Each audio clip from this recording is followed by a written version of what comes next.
Quand la maladie nous frappe, nous cherchons un remède. Mais qu'arrive-t-il quand la maladie demeure un mystère? On m'a carrément dit: Moi, je peux pas te suivre, je peux rien pour toi». C'était diagnostic sur diagnostic. Toujours, on se trompait de diagnostic. J'ai toujours mal à 2, 3, 4 endroits en même temps. D'avoir mal nulle part, je peux même pas imaginer que ça existe. Suivez les histoires bouleversantes de ces personnes atteintes de maladies tellement rares qu'elles déroutent même le corps médical. Valérie, elle disait, mais ça se peut juste pas que j'ai tout ça, puis que tout le monde me dise t'as rien. Je n'avais plus d'économie, j'étais rendu sur l'assistance sociale. Mot mystère, quand la médecine n'a plus de réponse.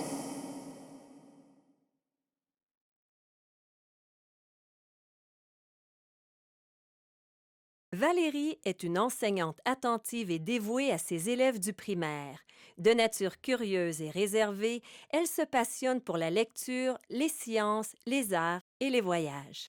Elle profite de chaque instant pour passer du temps avec les gens qu'elle aime. Depuis son tout jeune âge, Valérie a souffert de plusieurs problèmes de santé que les docteurs n'ont pas réussi à diagnostiquer. Bien, quand j'étais petite, je savais que j'avais plusieurs choses étranges, mais ça me dérangeait pas. C'était moi. Moi, je suis comme ça, puis c'est bon, ben les autres ont autre chose. J'avais pas l'impression d'être différente. À ce moment, personne ne soupçonne que le fait qu'elle a des orteils marteaux, une dent de trop au palais et qu'elle est atteinte de myopie sévère soit significatif. Certaines de ces particularités sont même perçues comme des talents spéciaux. La flexibilité était quelque chose qui était très marquant. Puis moi, je me couchais sur mes jambes, les gens venaient s'asseoir sur moi, puis je sentais rien. Mais son enfance est aussi marquée par de nombreux problèmes aux oreilles. Je me suis réveillée en panique dans mon lit en hurlant à mes parents que j'étais sourde.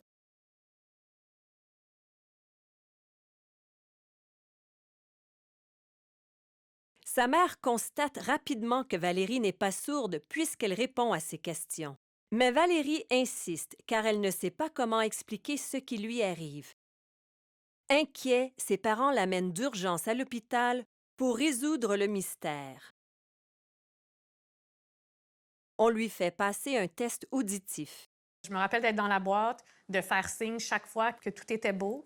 Et là, le médecin dit à ma mère, il dit ça devant moi, puis il dit ben, tout est beau, votre fille, tout va bien. Ça, c'est vraiment la première fois où, enfant, devant un médecin, où j'ai fait le médecin ne me croit pas. Il comprend pas que, OK, on doit entendre comme ça, mais moi, il me manquait beaucoup d'informations sonores. Malheureusement, ce n'est là que le début d'une suite d'incompréhension de la part des médecins face aux mots de Valérie. Il y a plein de sons qui sont dans l'environnement que moi j'entends puis que les gens n'entendent pas. Donc, dans les magasins, je n'étais pas capable de rester à la caisse avec ma mère parce que le bruit des écrans d'ordinateur était trop strident, était trop fort. Ça me donnait mal à la tête, ça me donnait mal aux oreilles. Ma mère disait tout le temps que j'étais capable de dire que mon père arrivait en voiture à 10 coins de rue. En plus de ses problèmes auditifs, Valérie collectionne, dans sa jeunesse, les blessures bizarres et ce à répétition, foulures, dislocations, échymoses. À l'âge de 14 ans, Valérie tente de trouver un sport d'équipe qu'elle pourrait pratiquer, elle aussi, sans constamment se blesser. Elle se met à adorer le volleyball et en dedans de, je sais pas, peut-être un, deux cours maximum, se fait mal au poignet. Il y a eu un mauvais service. Donc, quand je suis arrivée pour faire mon mouvement, le ballon est arrivé sur mon poignet. J'ai senti un choc électrique dans mon bras. J'ai arrêté de jouer tout de suite. Valérie souffre tellement qu'on l'envoie à l'hôpital. La radiographie, c'était pas net, c'était incertain. Donc, ils ont dit, on va te mettre ton plâtre, puis de toute façon, si c'est vraiment une fracture, on va pouvoir le voir dans quelques semaines. On va savoir que ça a cicatrisé, puis on va pouvoir officialiser le diagnostic à ce moment-là.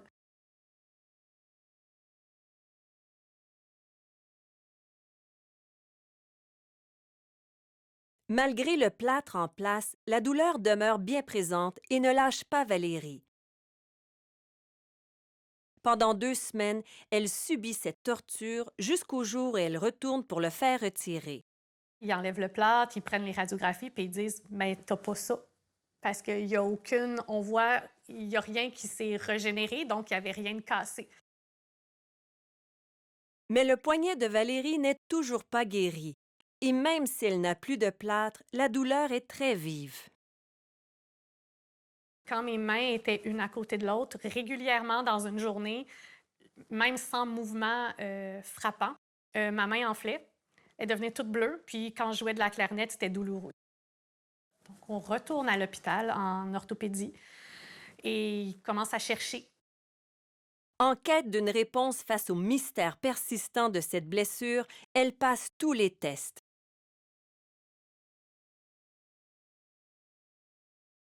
Alors là, le docteur, il se met à chercher les radiographies. Oui, mais ça bouge pareil, on ne sait pas trop qu'est-ce que c'est dans ton poignet.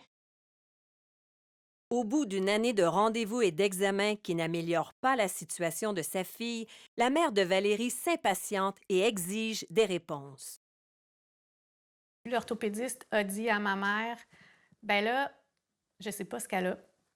Donc, nous, ce qu'on vous propose, c'est de l'opérer dans la colonne vertébrale. On va sectionner quelque chose, puis ça va enlever la douleur. Il y a un signal qui se passe, puis il ne devrait pas être là. Donc, moi, ce que je vous offre, c'est de faire ça. »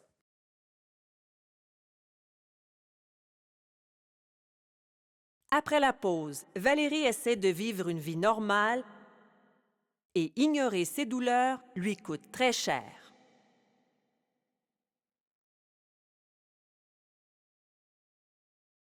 L'orthopédiste est à bout de solutions. Il propose, dans une ultime tentative pour enrayer la douleur, de pratiquer une importante chirurgie à la colonne vertébrale de Valérie. Ma mère fait, est-ce qu'on pourrait voir un autre médecin? Parce que c'est peut-être un petit peu drastique comme solution si on n'est même pas certain que le problème est là. Grâce à la clairvoyance de sa mère, Valérie échappe de justesse à une opération qui aurait pu avoir de graves conséquences. Elle rencontre un nouveau médecin qui découvre rapidement la source de ses douleurs. C'était le cartilage triangulaire qui avait été sectionné. Le cartilage triangulaire se trouve au niveau du poignet et aide à stabiliser l'articulation. Donc, je me suis fait opérer. Ils ont enlevé la petite coche dans mon poignet et je n'ai plus jamais eu de problème au niveau du poignet. Enfin soulagée de cette douleur constante qui a monopolisé son existence durant une année, Valérie reprend rapidement le cours normal de sa vie d'adolescente. Mais une étrange fatigue s'installe et devient persistante. Sa mère s'inquiète de son état et l'amène chez un médecin qui lui passe alors des tests pour la mononucléose. Quelques jours plus tard, les médecins rappellent pour dire « Non, ce n'est pas une mononucléose, donc soyez patient, c'est probablement un virus, tout va passer. » Et à un moment donné, on voit que ça ne passe pas. Puis j'étais rendue à dormir vraiment de façon anormale, là. Ma mère était vraiment inquiète, je ne mangeais plus, je me sentais pas bien. Devant l'évidente détérioration de l'état de santé de Valérie, on retourne à l'hôpital. Oui, j'ai dit à ma mère, j'ai l'impression d'avoir mes pieds dans des bottines de ski. Donc, ma mère a dit ça calmement à l'infirmière. Et là, tout a déboulé, tout est allé très, très rapidement. Avec une douleur persistante au cou, des maux de tête insupportables et la perte de sensation au niveau de ses pieds, le médecin craint une méningite. Valérie passe encore une fois de nombreux tests, en plus d'une ponction lombaire qui s'avère très difficile. Je suis restée une semaine à l'hôpital à ce moment-là. Et à la fin, ils sont venus me voir puis ont dit « On sait que c'est sérieux ce que tu as eu. Sauf que le diagnostic qu'il va falloir qu'on écrive, là, si on te le dit normal, on peut dire une céphalée avec blablabla, mais en résumé, là, c'est un torticolis avec un mal de tête. On ne sait pas ce que tu as eu. » Malgré des douleurs constantes, Valérie continue ses études, obtient un diplôme en enseignement et poursuit une vie normale.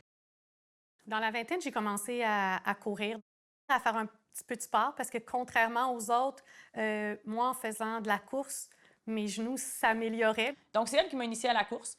C'est là que j'ai commencé à faire du jogging avec elle. Mais encore une fois, la maladie refait surface avec de nouveaux symptômes. En 2006, ils annonçaient le Marathon de Montréal pour les 30 ans. J'avais 30 ans cette année-là aussi. Et c'est là que j'ai demandé à ma sœur, tu ferais pas ton premier demi-marathon? Ben go, let's go. C'est pas vrai que je vais laisser ma sœur faire ça tout seul, j'embarque. Donc, entraînement de demi-marathon, et je me rends compte que c'est vraiment difficile à ce moment-là. Beaucoup de douleurs aux pieds.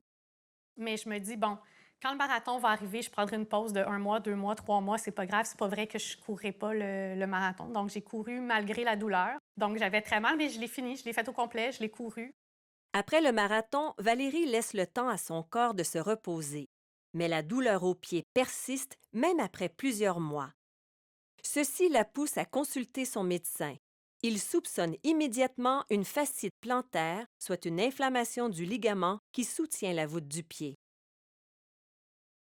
Valérie est mise au repos, mais son inactivité lui crée rapidement de nouveaux problèmes. J'avais pas le droit de courir, mais il fallait que je bouge le moins possible. Et là, au fil du temps, avec ce diagnostic-là, moins je bougeais, plus tout s'est mis à débouler. Parce qu'en ne bougeant plus, je me suis mis à avoir mal partout. Jusqu'au jour où, en voulant sortir de son lit, elle fait une terrible découverte. J'ai essayé de mettre mes pieds par terre et ça ne fonctionnait plus. J'étais incapable de déposer. Puis là, c'était plus juste un pied, c'était les 2 pieds. J'avais l'impression d'avoir une bille sur mon os, sur mon talon, puis qu'on me demande de déposer mes pieds sur une bille ou sur un Lego. Valérie consulte immédiatement son médecin, qui essaie, tant bien que mal, de dénicher le coupable. Dans le fond, tous les systèmes lâchaient un après l'autre. On ne savait pas pourquoi. Le médecin avait beau essayer les anti-inflammatoires, ça ne fonctionnait pas. Elle faisait passer des radiographies, ça ne fonctionnait pas. Donc, c'était le temps arrange les choses. Donc, sois patiente, bouge pas et tout va bien aller. Donc là, c'est là qu'elle m'a arrêtée complètement. Je ne pouvais plus travailler parce que j'étais incapable de mettre mes pieds par terre.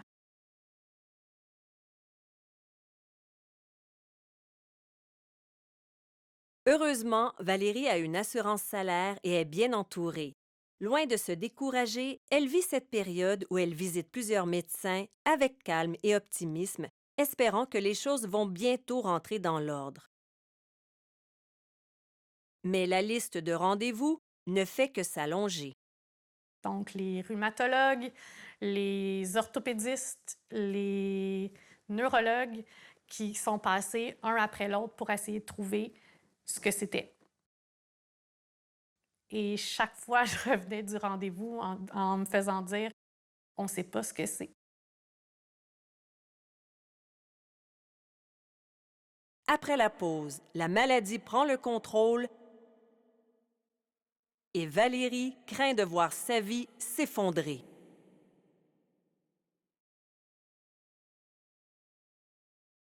Valérie est toujours souffrante et incapable de marcher depuis bientôt 1 an. Impossible pour elle de retourner enseigner.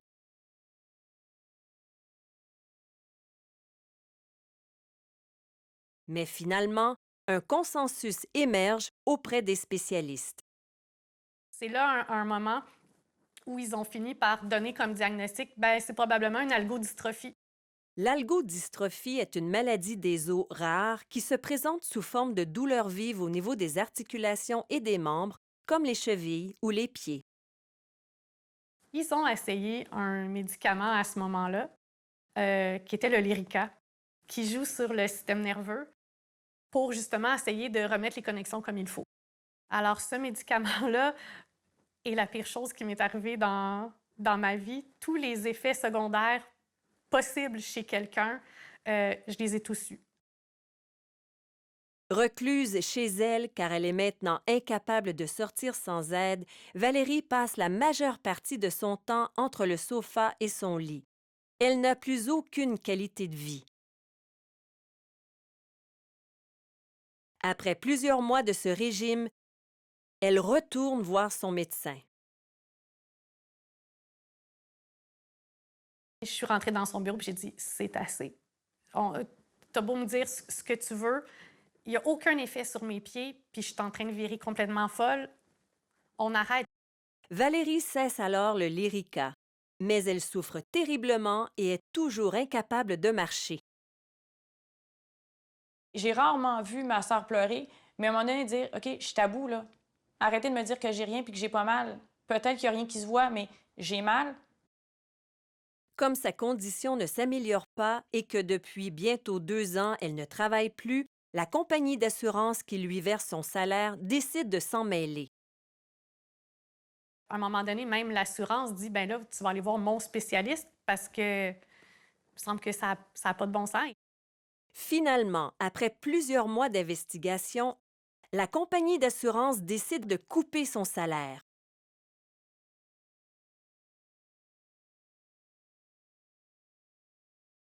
Fait qu'ils ont fini par dire, ben c'est probablement quelque chose de polyarticulaire de forme frustre parce qu'on n'a aucune idée ce que c'est.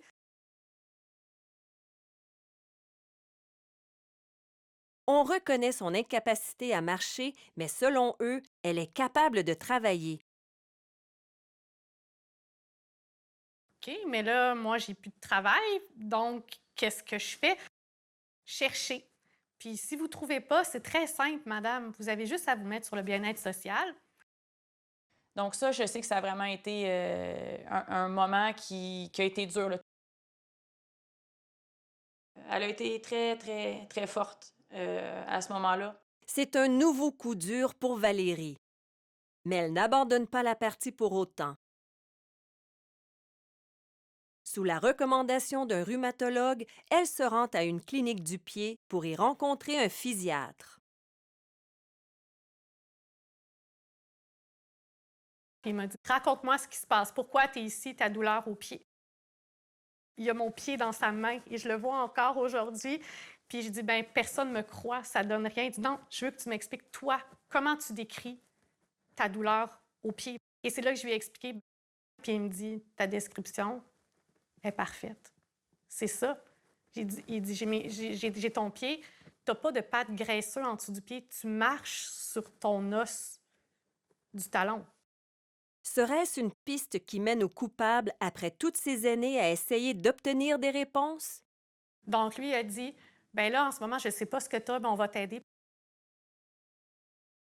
Et c'est le premier médecin qui m'a dit ça. Puis maintenant, les médecins que j'ai gardés, moi, ce que j'appelle dans mon Dream Team, c'est les médecins qui ont eu l'humilité de me dire ça. Valérie reçoit enfin de l'aide. Le physiatre lui procure un fauteuil roulant sur mesure et différentes orthèses afin de la rendre fonctionnelle. Elle a encore de la difficulté à se déplacer par moments, mais après quelques mois, elle peut enfin reprendre le travail à temps partiel. Un lien de confiance existe maintenant entre elle et le spécialiste.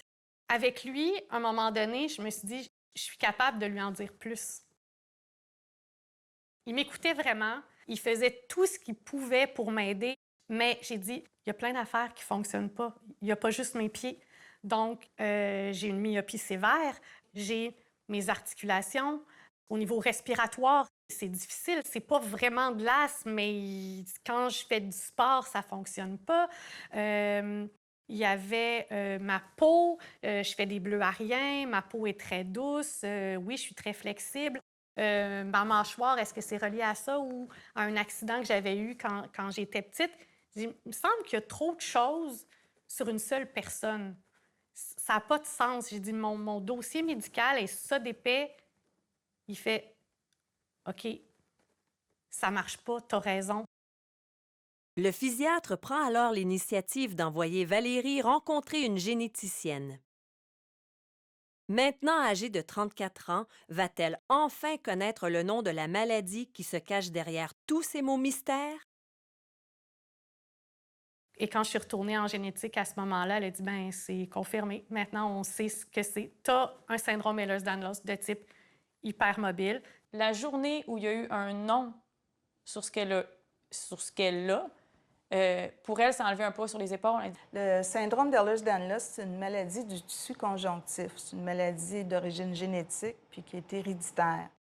Heureusement, aucun autre membre de la famille ne semble être atteint. Personnellement, j'ai pas fait le test de génétique parce que j'avais pas assez de choses qui cotaient, qui auraient pu faire que oui, je l'avais. Mes 2 garçons, c'est dans leur dossier comme quoi ma sœur a le syndrome de Ehlers-Danlos. Le tissu conjonctif a pour principale fonction la protection, le soutien et l'union des tissus entre eux.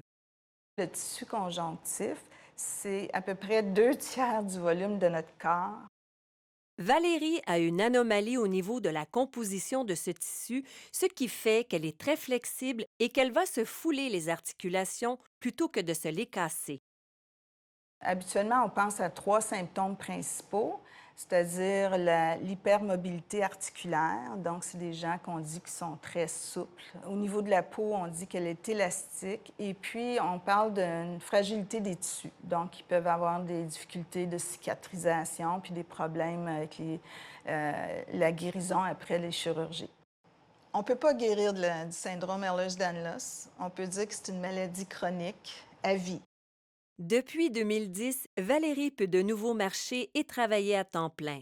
Elle sait maintenant que sa maladie s'accompagne de douleurs, de symptômes et de blessures imprévisibles partout dans son corps. C'est pourquoi elle doit porter diverses prothèses.